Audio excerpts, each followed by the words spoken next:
Hi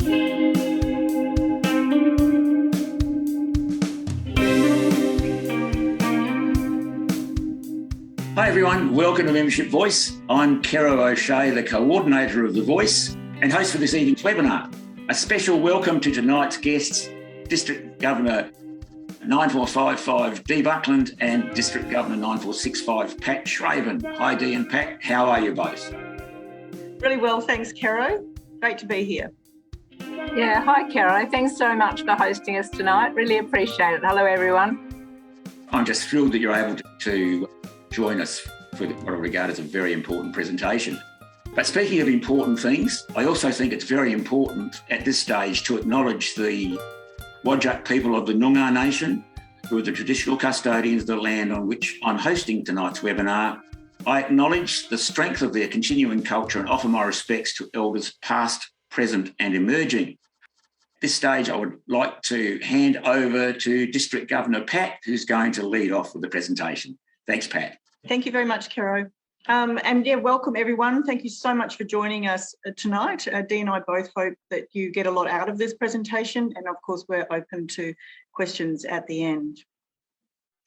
A number of things that we want to go through is, what does the new district mean? Well, for us, we've been working closely as we collaborate in the creation of the new district. And it is one that will capture all of Western Australia, and one that brings us together, and one that will unite us as we serve to change lives. You know, bringing two districts together will have some challenges, but we will also work very closely together to overcome those. The formation of a new district also provides lots of opportunities for us to explore new structures, and it also to collate best practices and find new ways that will enable us to evolve and keep Rotary not only relevant but thriving.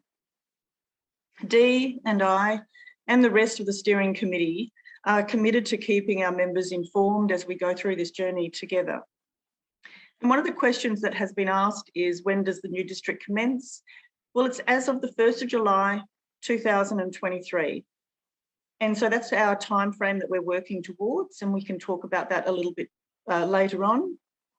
And in regards to what will the new district number be, well, we are going through that process too. But one that has been proposed is District 9423 for obvious reasons. And the nomination committee is the people that will look after finding our new district governor. And that nomination committee has already been formed, and we have just gone through a memorandum of understanding between the two boards to work through that process in recruiting a new district governor for the new district.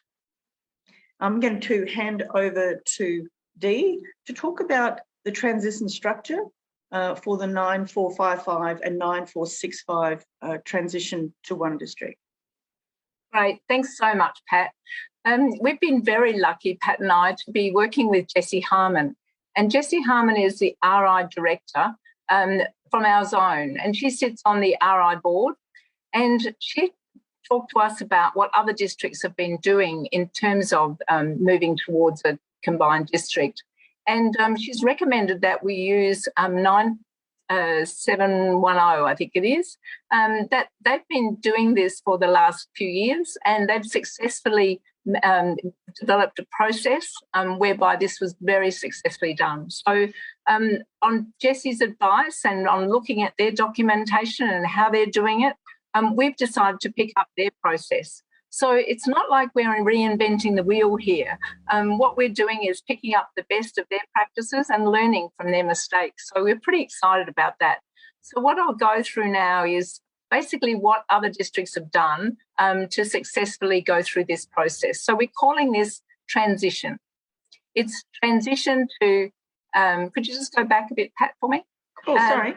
Transition to the new district, transition to 9423, we think that's what it's going to be. So what's our transition structure look like? You know, who's who and, you know, who's doing what? So this is, in essence, a high-level view of the left-hand side in blue. You'll notice the transition reference group.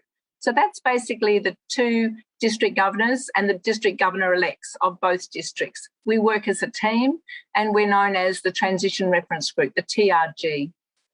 And our role is to make sure that we set up the action plan of how this is all going to work, and to monitor how it's going, and approve any changes that are recommended. The next one in the green is the Transition Steering Group. And that steering group is what Pat was saying, have just formed now, and we're really excited about how they're coming together. And that group, the purpose of them is to select the focus teams on the right-hand side, to set responsibilities, and to provide guidance, and to report back to the TRG about what their progress is. And the most important part of this whole deal is these focus teams. Now, the focus teams, the names of these focus teams isn't agreed yet. These are just some suggestions and examples, I guess. But there'll be a number of focus teams, and these will deal with particular topics and subjects. So the TSG, the steering group, will decide what those focus teams are, and also who's on those focus teams. And those focus teams will be responsible to plan and investigate and consult and prepare recommendations for the steering group about what this should look like in the new district. So it's a 3-level structure, as you can see. We're not reinventing the wheel, and Pat will just go through who's on the transition steering group, so that you can see who's representing each district. So Pat, could you just go through the names of who's on those steering group? Will do. Thank you, Dee. So, of course, there's Dee and myself, and we're also lucky to have DGE Inaki Oliver and DGE Rick McDonald from the respective districts. And from District 9455, we have Angus Buchanan, Greg Thurston, and Richard Prunster. From District 9465, we have Brian Eddy, Marilyn Hopkins, and Chris Whelan. And all of those people, I guess, have come with a wealth of experience, Pat, don't you think? We're pretty excited. Have great business acumen. We have a really good, diverse group of people with some fabulous experience, life experiences, but also professional experiences. Marilyn is a lawyer. We have a human resources specialist. We have obviously people very good with finance, and some people with some great business acumen. So we are really thrilled. Yes, we are. And they've had their first meeting and they're coming together beautifully. So that's wonderful news.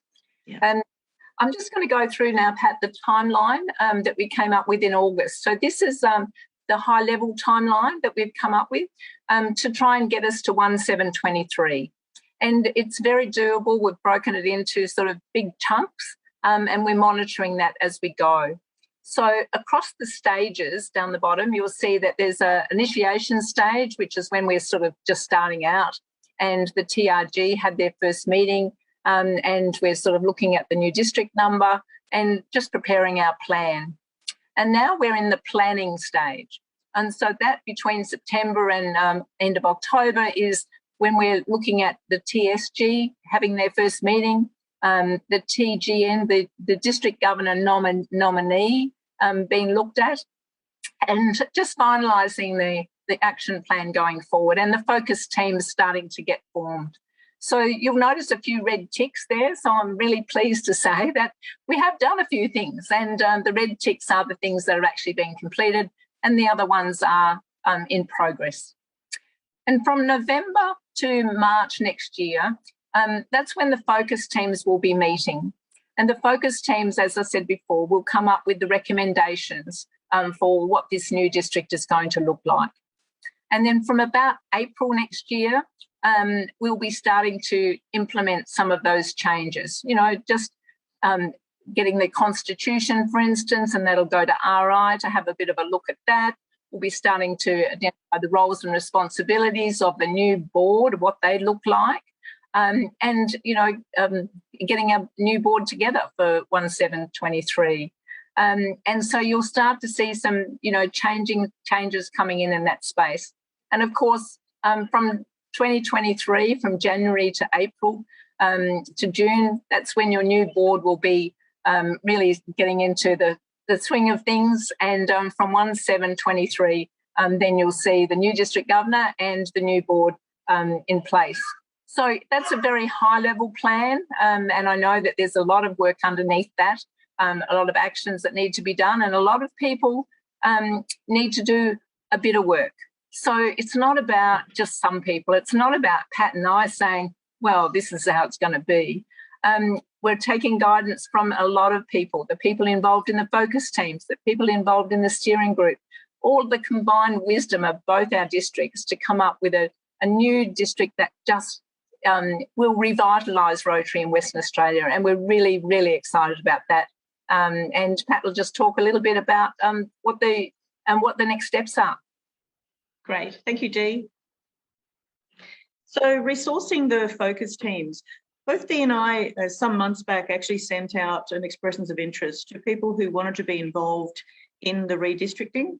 And so we do have those expressions of interest that we've received, but also people like the district committee chairs, the current district committee chairs, they will have some great knowledge and experience to be able to share within those focus groups. So we're keen for them to be involved. And also some of their committee members as well. So we are really looking to get some really good knowledge and in those teams and to really think differently, be willing to be open and to listen to each other and also to share ideas and be open to exploring other things as well. I think that's one of the really important things for us. Is not just it's not about standing in our corners and saying that, hey, this is the way we do it, so this is the way it should be. It really is around exploring what else is possible. And that's something we will be continuing to encourage our people to do. Yeah, definitely. So the next steps, we need to confirm, or we have confirmed a date and a time for our next meeting. We're actually decided to do that for Sunday. So we'll be meeting or having our second meeting on Sunday.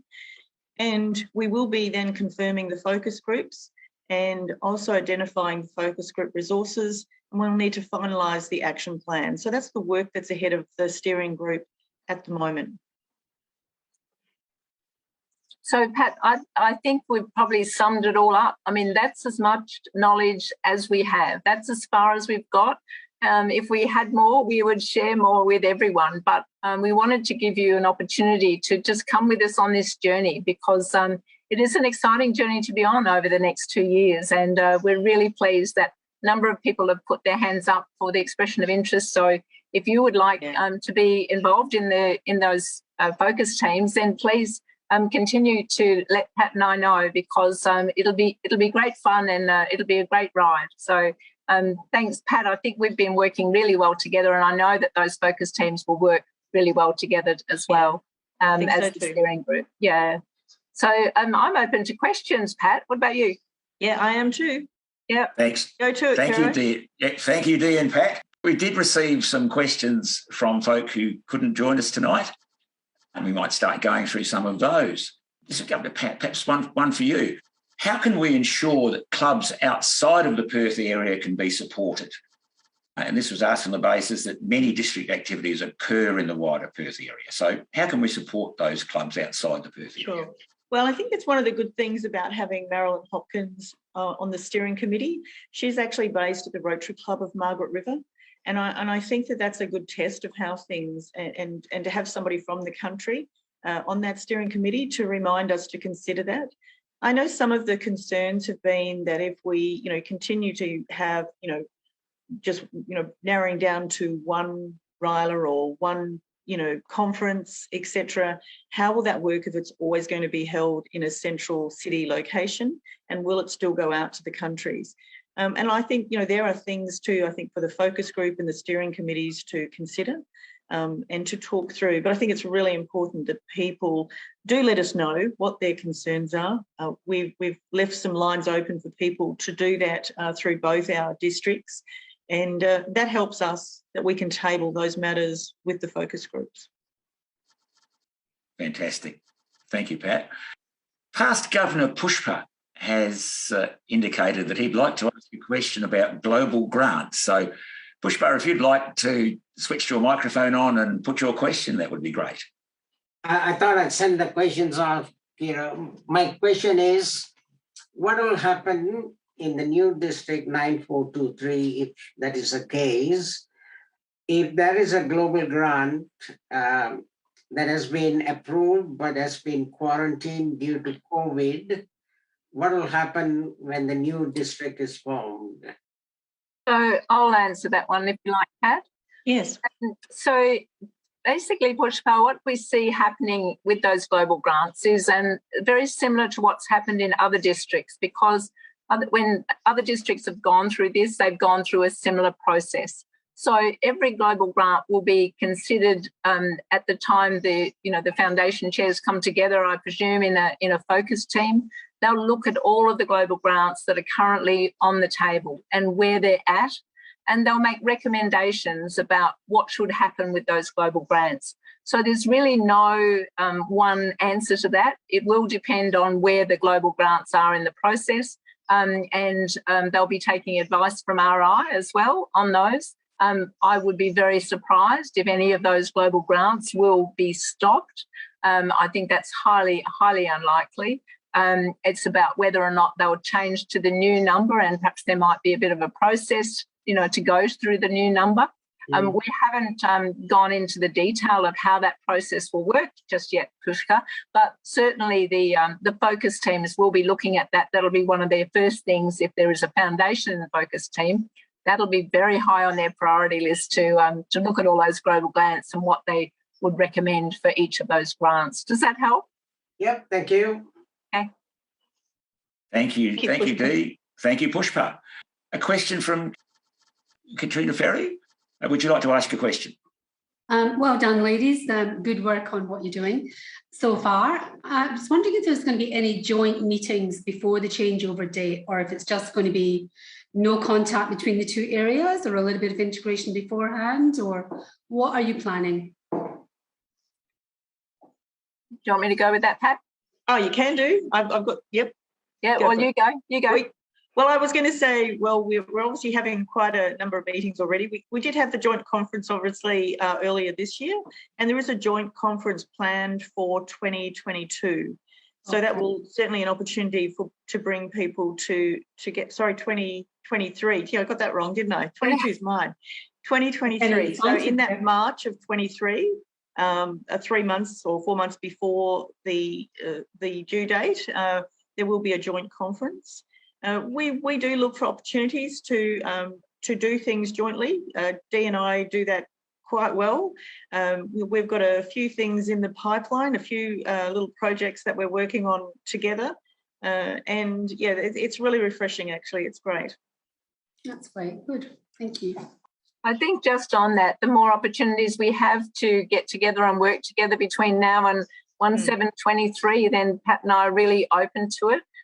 So we're really pleased how those, for instance, the youth exchange committees are starting to work together. So, and as these focus groups come together, as Pat was saying, you'll see more and more of that collaboration, and there'll be opportunities for us, for us all to get together. And I'd expect that we'd have a few more of these Zooms, Pat, over the next 24 months, just to make sure that everybody is coming along for the journey.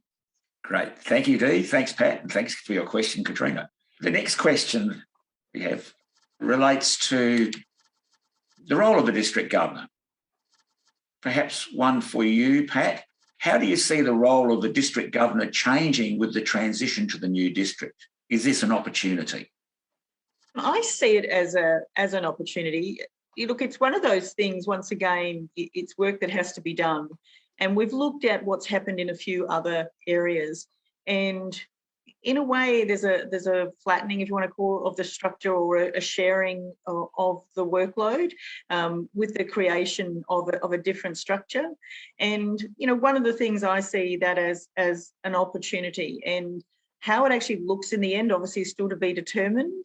But some of the ones that we have looked at, it has provided, some leadership opportunities for some people that perhaps wouldn't have stepped up to do the district governor role, but may step up to do one of the other roles within the structure, and to get, a broader experience than perhaps what's available at the moment, but one that's potentially more manageable if somebody is still working full time, etc. So I do see there's some opportunity there.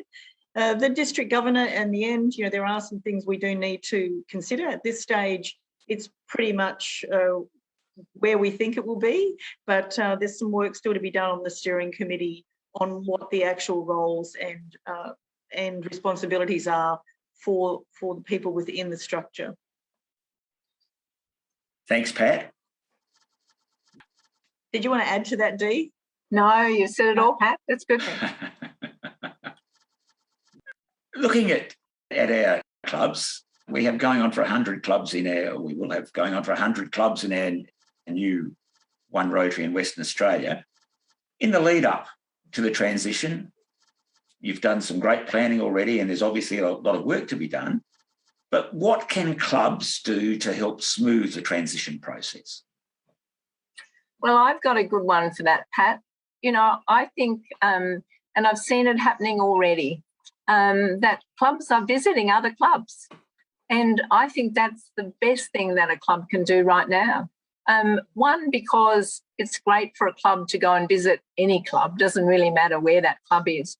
But if there's an opportunity and there's a club close by that's in the other district, or you'd like, Margaret River or wherever it happens to be, then I would encourage clubs to, just go along to another club meeting. It doesn't have to be a formal thing. Just contact them and say, hey, some of our members like to come to your meeting next week or event or whatever. So one of the fabulous things that I did recently was go to Bricktober. Bricktober is run by the help me out here, Pat. Ascot, Rotary Club of Ascot. I should remember that, by the Ascot Club. And that's a fantastic event. Just because it's been run by the other district doesn't matter. I took my grandchildren along and we had the best time. And so I just encourage clubs to, keep an eye out for events that are happening, run by a club in another district, because we're all Rotary in WA, aren't we? And so I think that's the best thing. What do you think, Pat? Absolutely. And look, I know Dee and I are really proud of a number of our clubs that work together collaboratively in many ways. And that's great. I know Elizabeth Key visit Margaret River. I know that Melville and Perth clubs have worked very hard. They put together the Centenary Ball together, and they're looking at putting something else together for us for next year, all going well. And I absolutely agree with Dee. It's a great opportunity just to get to know one another. And what I really like is there's a number of clubs who already can see that and have probably been doing that for quite a number of years. That just really shows that, they can see that we actually we're all Rotarians. That's who we are. Fantastic. Thanks, Dee and Pat. A question from Dan Pearce about what the integration means for individual clubs and what the benefits might be. So over to you to ask your question, Dan. I think you summed it up there. Look, thanks for the presentation. I'm just interested, what does it mean just for individual clubs in their day-to-day business, and if there's three sort of top benefits for the way that Rotary is going to run in the state, what do you see those as being, just to try to narrow it down? Yeah, it's a good question, Dan. Thanks for that. I think the key thing will be that the key take home is there's not significant changes for a club. A club will run exactly the same way as it does now. If you choose, that's how you want to run your club, because you'll still have the same structure. You'll still have control over everything that you do. The only thing that is going to change is the support that perhaps your club can get from a new looking district, and what that looks like at the moment. Obviously, it's too early stages, but it's the whole purpose of this is to try and make sure that the clubs have the support that's appropriate and that they're needing. So that's really the main benefit, and to give opportunities for, as Pat said before, rather than having to be a president to go into some roles or onto some committees at district level, perhaps that's something that changes. So if you've got a person in your club that's absolutely the best person and has professional experience in public image, for instance, then they don't need to have been a club president to actually take a role at district or further if they're a professional in that field. So I think in the past, a lot of it's been well, if you've been a president and you've been a district governor, then you are entitled to go into certain roles. Well, that model is changing because we want to give everybody the opportunity. If you've got the expertise or want to, increase your knowledge in certain areas, to allow those opportunities to exist and provide professional development for people that want to do that, and allowing, if you are working, then the opportunity to do it rather than saying, well, that job's too big. So I think that'll be one of the things that I'm really looking at and keen to do is, cutting down some of these roles into smaller chunks so that people that are still working can still do it but still benefit from their experience, really. Does that help, Sure. Dan? So, Dan, if I can just add to that as well, look, we exist because of the clubs. We're here as support to the clubs in many ways. And, without the clubs, we don't really have Rotary in Western Australia. So clubs are first and foremost the most important thing to us and our members. And that's why it's really important, if we have a good range of people within our focus groups. And as I said, this is an opportunity to explore new ways to set us up to thrive in a new environment, because we are evolving, we are changing, everything's changing quite rapidly, and what is best for us going forward. So I think it is really important to hear from the clubs. So thank you, Dan, for asking that question. Thank you, Pat. Thank you, Dan. Thank you, Dan. I think this next question from past Governor Pushpa is a good one to sort of dissipate perhaps some negativity. So Pushpa, if you'd like to ask your question, please. Thanks, Gero. What will happen to smaller clubs that are struggling with membership, say any clubs below 12 members, with the formation of the new district? Will they be asked to merge with other clubs? Pat, do you want to answer that? Not to my knowledge. I mean, those sorts of things, Pushpa, the only time really the district steps in on a club in those matters is obviously to help support if we can, to do what we can to help provide ideas and support to help grow clubs. If a club is struggling and looking at wanting to merge with other clubs, we can help in that as well, offering some guidance, etc. Really, when they step into or they start falling below 6, then of course, the Incorporations Act steps in. So they're not able to operate as a club. So look, it's like anything, we're certainly here. It's no different to what we do in our district now. If we've got clubs that are struggling, we try to provide that support for them as best we can, and do what we can. And if they are deciding to close, then helping them through that transition and hopefully retaining those members by them moving to other clubs or, into EWA or other clubs like that that are available to them. Thanks, Pat, and thank you, Pushpa. Can I ask a question again, please? Sure. Sorry, Kero. Sorry. Pat, I take your answers, but I believe it is not with the jurisdiction of the district, but it might come from Rotary International. Okay. Okay, if that is the case, what will the new district do if RI insists that smaller clubs should merge? Okay, well, we haven't had, or not that I'm aware of, being given that direction at all at this stage. And I think it's one of those things, as it comes up, we do need to consider it. And then what steps do we need to do to help go through that transition? So certainly another one for, I suppose, as it comes to light, if that's something that's happened in other districts, I'm not aware of. I'm not sure whether you are, Dee, but that's not something that's been raised with us in the past. No, I'm not aware of that at all. So we don't envisage as part of this transition that that situation would arise because of the transition at all. It would be pretty much whatever happens now will continue to happen. The relationship between the club and RI will continue that way. So I don't think that the transition will make any difference to that. And yeah, I guess that's all I can say on that, Pat. So Pushpa, are you aware of anything or any examples where that's happened? No, I cannot give you any evidence, but I know the stand Rotary International takes when clubs fall below a certain number, and that happened when, I mean, that's happening now because two districts are being merged into one because our membership have dropped considerably.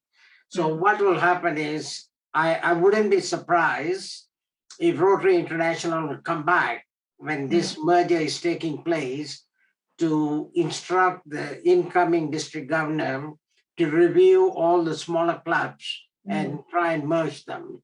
I wouldn't be surprised if the directive comes from Rotary International. Yeah.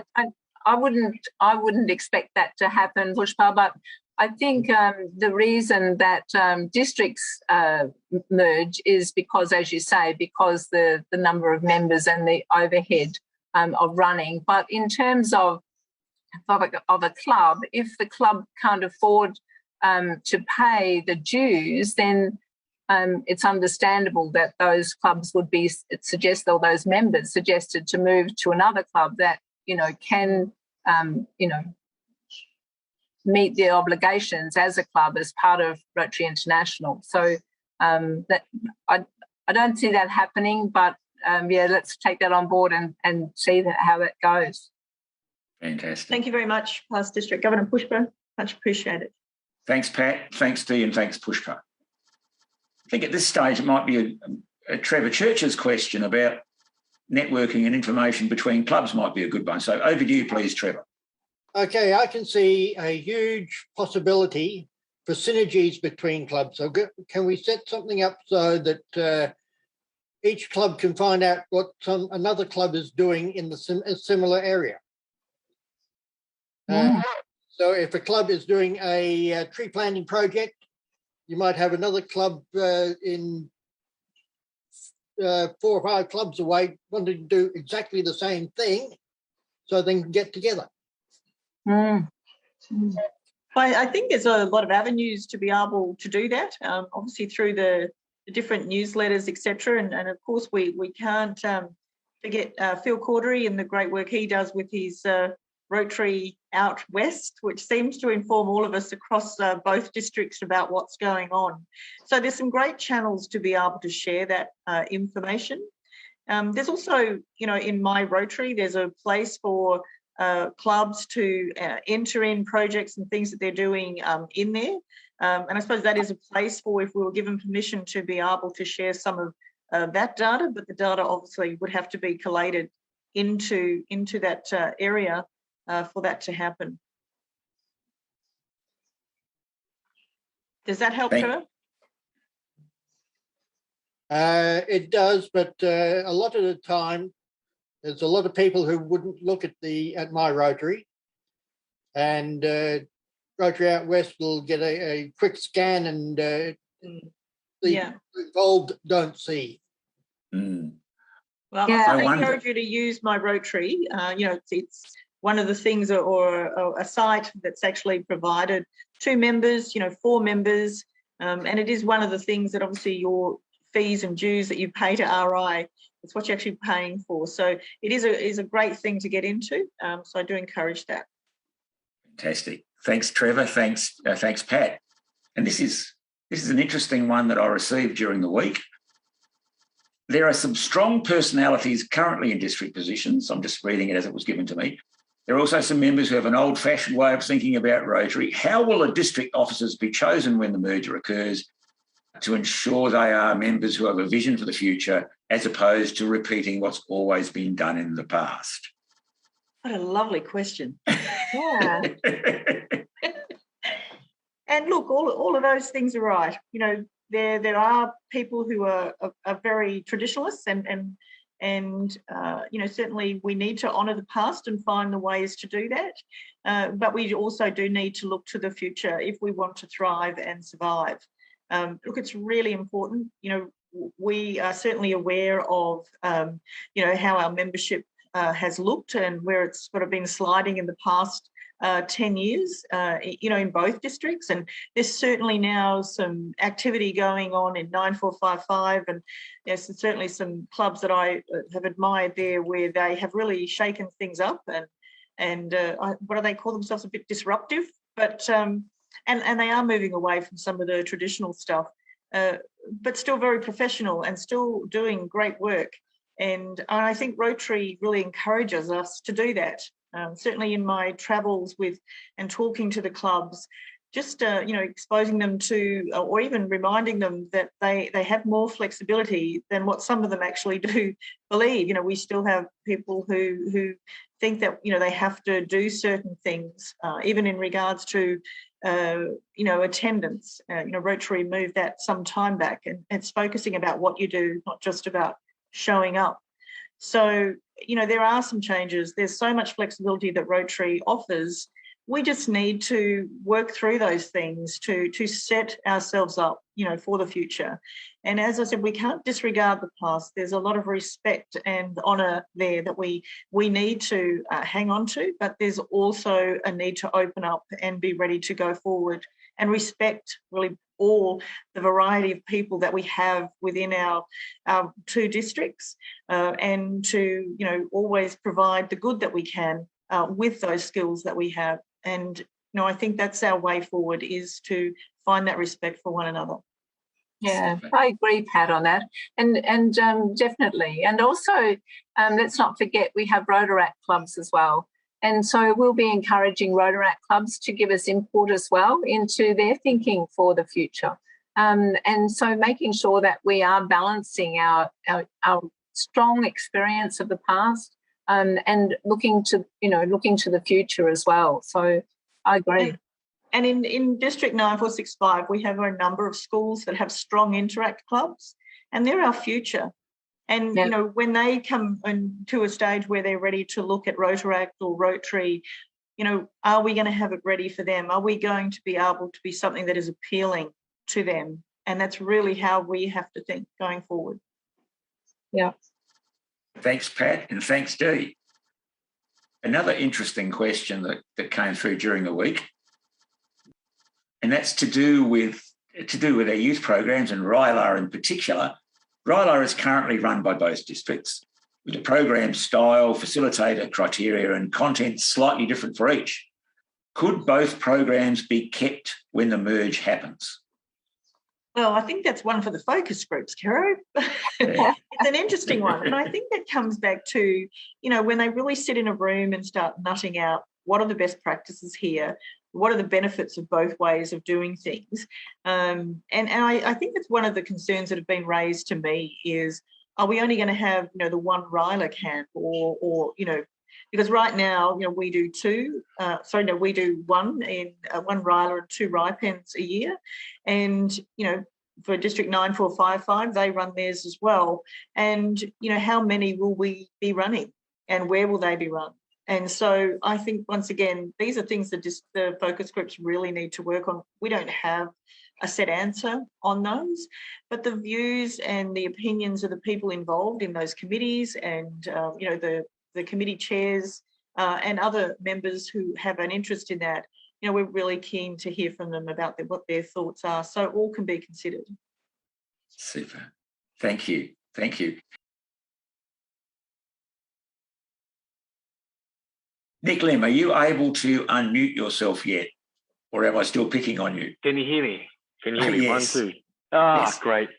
I felt utterly discriminated against just then. And this is the last time I'm calling into one of your conversations, Kero. No, fantastic news, and apologies for missing the first half hour. I'm busy cooking to my pregnant wife.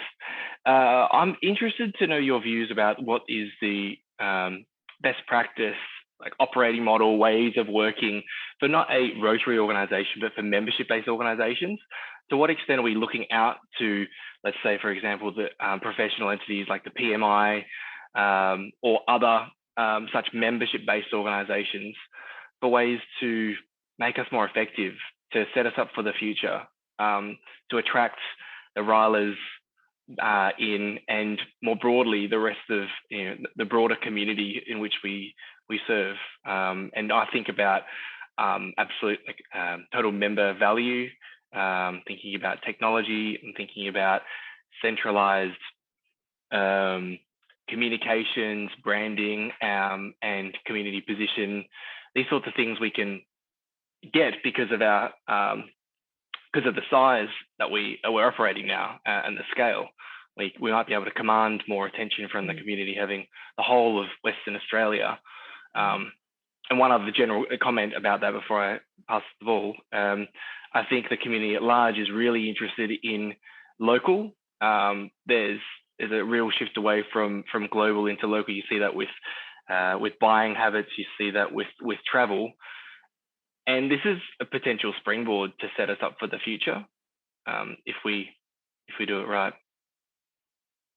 Yes, I absolutely agree, Nick. It is a springboard for the future to set it up right.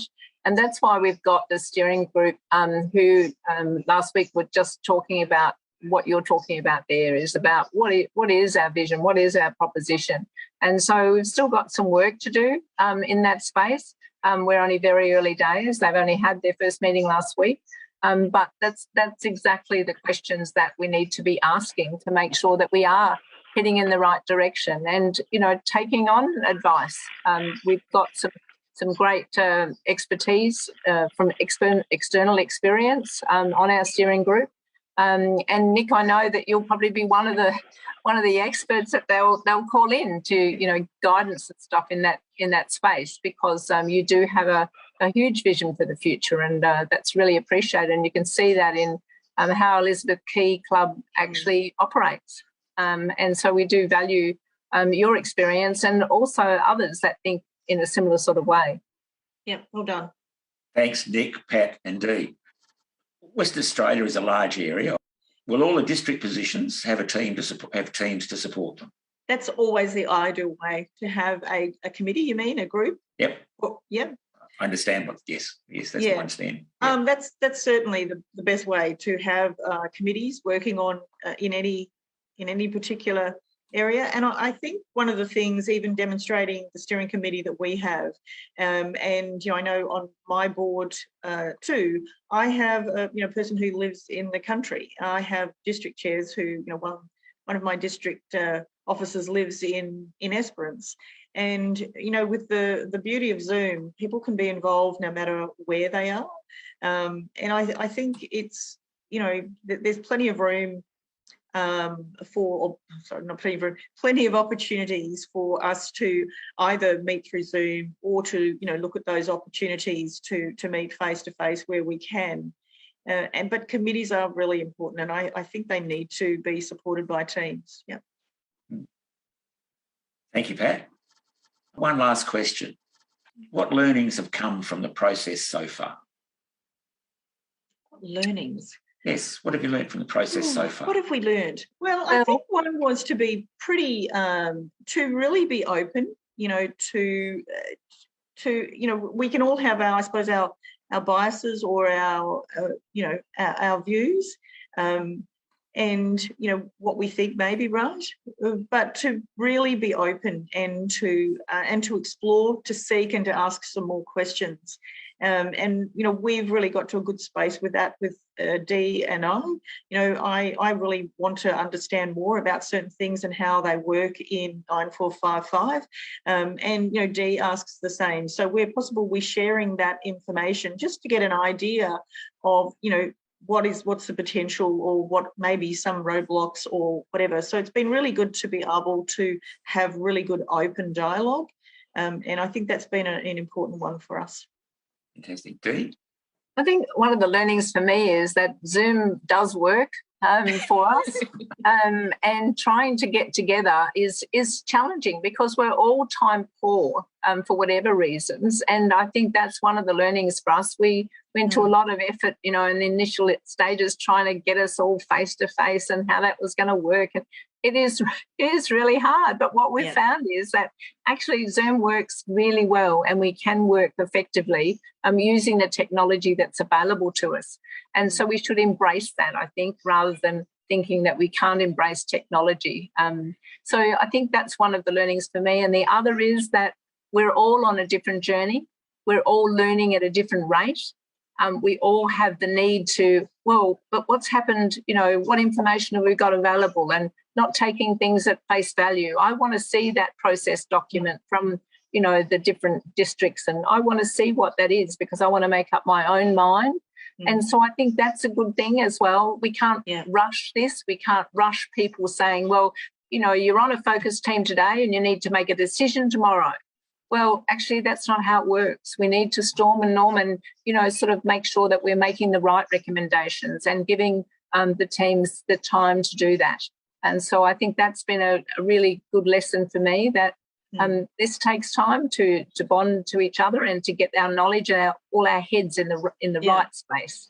Yeah, and just making sure and allowing people to get on board and give them that time to get on board with what's happening. So yeah, agree. And look, honestly, the other thing is what I've been really enjoying travelling around and talking to our clubs is I really love that people do speak up and either raise their concerns, which I just absolutely love. So because that gives us an opportunity to seek to understand and to be able to address or to consider.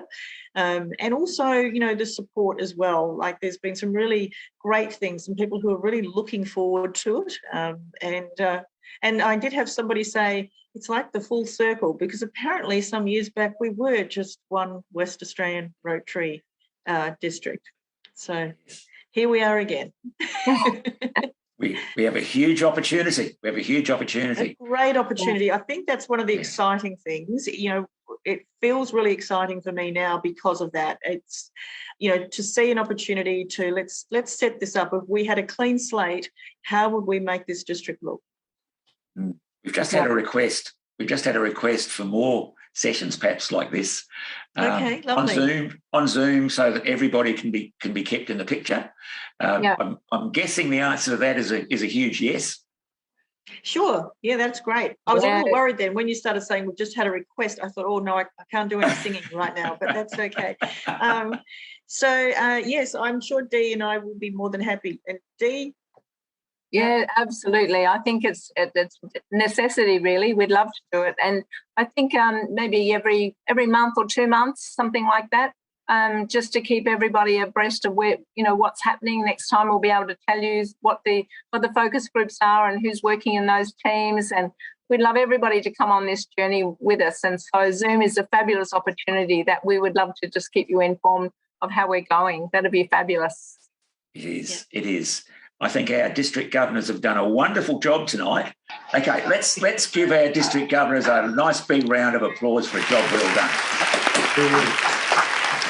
Thank you. Great work. Thank you, Pat, and thank you, Dee. That's great. We thank everyone for joining in tonight because this is a two-way street. These Zoom sessions are only going to be worthwhile if people join in and have got lots of...